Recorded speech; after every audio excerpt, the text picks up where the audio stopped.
চলো যাই দেখাই আজকে তোমাদেরকে পীরপুকুরের মেলা। ওর আমি হলাম আইসক্রিম বালা। তোমরা শুধু দেখো পীরপুকুরের মেলাতে ভিড় হয়েছে শুধু হ্যান্ডুলাতে। আমি ভাবছি চায়ের দোকান করব, আইসক্রিম ব্যবসা ছেড়ে দেবো। মানুষ প্রধানমন্ত্রীও হতে পারে চা বিক্রি করে, আমিও যদি কিছু হতে পারি।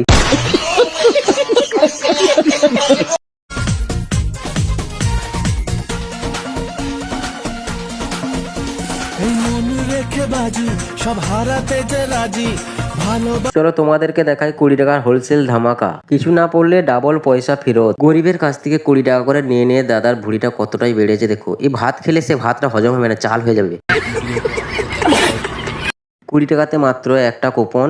মানুষ ভাবছে বোর্ডে ল্যাপটপ আর আছে, ল্যাপটপের মধ্যে একটাও কিছু পাবে না, শুধু পাবে পেছে। আমি তোমাদেরকে দেখাচ্ছি। দেখো মামিকর প্রাইজ দেখো দেখো।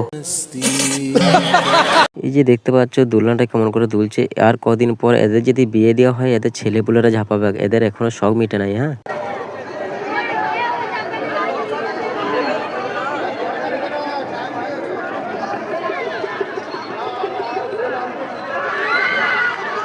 বিয়ামুখ দেওয়াটা দেখো। আমি একটা কথা বলবো, করবে না তো? এরা মেয়ে নয়, এরা মরদ। ওরা ঝাঁপাচ্ছে আর ধর্মের ষাঁড়গুলো দাঁড়িয়ে দাঁড়িয়ে দেখছে দেখো। Okay bye.